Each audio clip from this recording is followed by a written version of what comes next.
세자니아 사야도 법문책. 법은 어디에요? 화가 커지도록 내버려 두지 마십시오. 여러분도 지금 자신이 처해 있는 상황에 따라 필요한 여러 가지 다른 방법들을 사용해 볼 수 있습니다. 직장에서 너무 많은 일들을 처리해야 할 상황이라고 가정해 보십시오. 어떻게 하겠습니까? 예전에 나는 단지 사티만 사용했습니다. 수행을 통한 사마디가 이미 있었기 때문에 그것을 이용할 수도 있었습니다. 나는 시장에서 해야 할 일들이 너무 많았기 때문에 조사를 할 여유는 별로 없었습니다. 그래서 번뇌가 일어날 때는 사마타이건 윗바사나이건 그때까지 내가 알고 있던 모든 방법들을 다 동원해서 번뇌를 없애버렸습니다. 화가 일어나는 것을 원치 않았지만 화가 올라오면 다른 어떠한 생각도 하지 않고 그저 화가 일어나는 것을 조용히 계속 지켜보기만 했습니다. 그러면 화는 쉽게 사라졌습니다. 화가 난 일에 대해서는 아무런 생각도 하지 않았습니다. 만약 화가 아직 있을 때 그것에 대해 생각했다면 마음은 오로지 그 화와 관련된 것만을 떠올렸을 것입니다.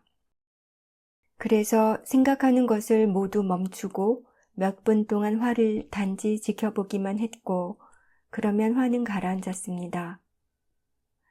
그렇다면 화가 완전히 사라진 것일까요? 아닙니다. 아직 끝난 것이 아닙니다. 화는 여전히 남아 있습니다. 아직 사티와 사마디의 힘이 부족해 미세한 마음을 보지 못하는 것입니다. 만약 번뇌가 아직 남아 있다면 그것은 언제든 다시 일어날 것입니다. 번뇌의 힘이 아직 약할 때 그것을 다루는 편이 더 낫습니다. 부처님께서는 번뇌가 일어날 기회를 주지 말라고 하셨습니다. 어떤 번뇌에 기회를 주지 않는다는 말입니까? 현재 일어나고 있는 번뇌들, 미래에 일어날 번뇌들, 예전에 일어났던 번뇌들, 현재의 번뇌들은 이미 일어나고 있습니다. 그렇다면 여러분이 막을 수 있는 번뇌들은 어떤 것입니까? 만약 여러분이 그저 현재 일어나고 있는 번뇌만을 아는 정도라면 아직 번뇌를 극복하는 단계에는 미치지 못한 것입니다. 번뇌가 지금 일어나고 있다면 그것을 못 일어나게 하기에는 이미 늦었습니다. 지금 여러분은 조사를 해야 할 단계에 와 있는 것입니다. 실제로 만약 여러분이 번뇌에 대해 이해하기 시작했다면 지혜가 나서서 번뇌를 해결하고 상황을 끝낼 것입니다. 그리고 그런 지혜는 번뇌가 일어날 기회조차 주지 않을 것입니다. 번뇌는 그렇게 극복해야 하는 것입니다. 어떻게 하면 번뇌가 일어나기도 전에 극복할 수 있을까요? 사티, 사마디 지혜가 있고 그 지혜의 힘이 강하다면 번뇌가 일어날 수 있겠습니까? 알아차림의 힘이 강하고 마음도 고요하고 안정된 편이지만 지혜의 힘이 약하다면 어떻겠습니까? 화는 분명히 일어날 것입니다. 어떤 사람들은 사티와 사마디가 있는 상태에서도 가끔 정말 크게 화를 내기도 합니다.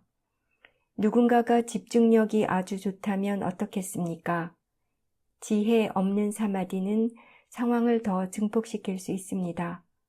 번뇌도 상황을 과장합니다. 번뇌와 강한 집중력이 힘을 합하면 문제는 2배가 되어 그야말로 강하게 폭발하게 되는 것입니다.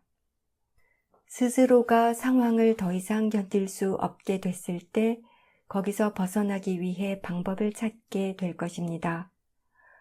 늘 시원한 그늘에서만 살던 사람은 주위가 더워지면 견딜 수 없습니다. 그 사람은 앞으로 그와 같은 일이 다시는 일어나지 않도록 할 것입니다. 화는 늘 일어나려고 하겠지만 그는 더 이상 화가 일어나도록 내버려 두지 않을 것입니다.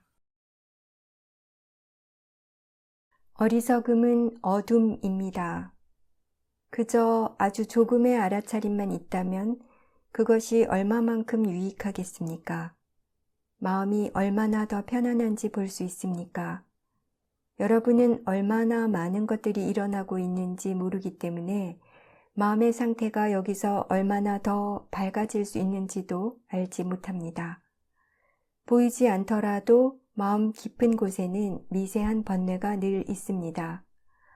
어리석음은 언제나 거기에 있습니다. 지혜가 없을 때는 언제나 어리석음이 있습니다. 오직 지혜가 생기는 그 짧은 순간에만 어리석음은 마음에서 사라지게 됩니다. 마음에 나라는 생각이 없는 순간이 얼마나 있습니까?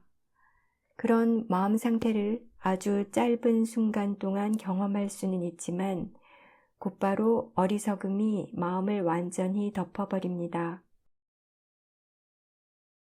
여러분은 마치 도둑들이 들고 다니는 작은 손전등을 가지고 있는 것과 같습니다. 스위치를 켜면 불이 들어와서 볼 수 있습니다.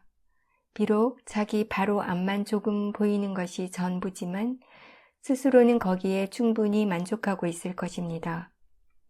그 점에 대해 한번 생각해 보십시오. 당신은 내가 이제 많이 알게 됐어 라고 생각할 것입니다. 그러나 실제 당신이 아직 보지 못한 부분들이 얼마나 될까요? 엄청 많습니다. 당신은 본 것만 알 뿐 아직 보지 못한 것에 대해서는 아무것도 알지 못합니다. 마음에 활력을 주십시오. 만약에 당신이 작은 지혜라도 생기는 것을 알 수 있다면 그 지혜가 길을 안내할 것입니다. 당신은 자신이 아직 모르는 것이 많다는 것을 깨닫지 못하고 있습니다. 지금 이해할 수 있는 것은 아주 적은 부분일 뿐입니다. 여기서 만족하고 멈춰버리면 안 됩니다. 단지 무언가를 이해하는 것만으로는 부족합니다. 당신은 아직 어리석음의 자연적인 성질을 이해하지 못했습니다. 언제 그 성질을 이해할 수 있을까요? 지혜가 있을 때 이해할 수 있습니다. 지혜가 생기는 순간 어리석음은 아주 잠시 꼬리를 감춥니다. 그때 당신은 얼마나 많은 어리석음이 있는지 알게 됩니다. 내가 수행자들에게 대상에 대해서는 묻지 않고 알고 있는지 관찰하는 마음에는 무엇이 일어나고 있는지에 대해서 묻는 것은 그런 이유 때문입니다. 알아차림과 질문하는 것은 함께 가야 합니다. 그와 같이 알아차림과 함께 깊이 알고자 하는 마음이 있어야 합니다. 마음의 변화가 생기면 지금 무엇이 일어나고 있는지에 대해 알려고 하고 이해하고자 하는 마음이 있어야 합니다. 오직 그럴 때만 마음은 매 순간 깨어있게 됩니다. 그러나 마음에 힘이 없을 때는 그저 알아차리고 머리로만 그렇게 하고 있다가 날이 흐려지기라도 한다면 혼침에 빠지기 쉽습니다. 마음이 고요해지고 나면 졸음이 올 수도 있습니다. 실제로는 마음이 고요할 때가 바로 당신이 가지고 있는 지성과 정보를 활용하기에 가장 적합한 시간입니다.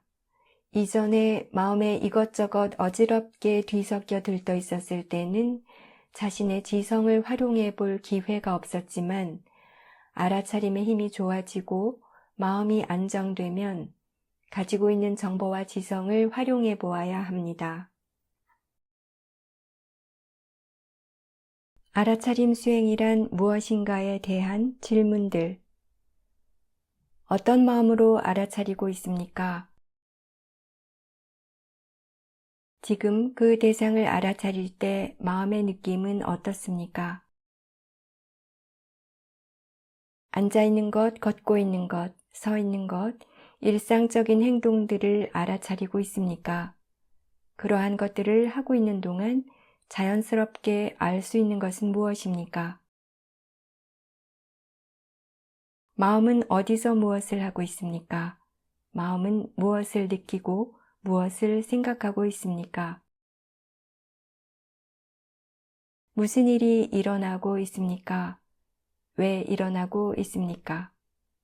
일어나고 있는 것이 사라져야 하거나 아직 일어나지 않은 것이 일어나야 할 필요가 없다면 힘을 써서 할 필요가 있겠습니까? 보거나 듣기 위해서 힘을 써야 합니까? 어떤 것에 집중하지 않더라도 알아차림이 있지 않습니까? 대상과 지켜보는 마음이 있습니다. 어느 쪽이 더 중요합니까?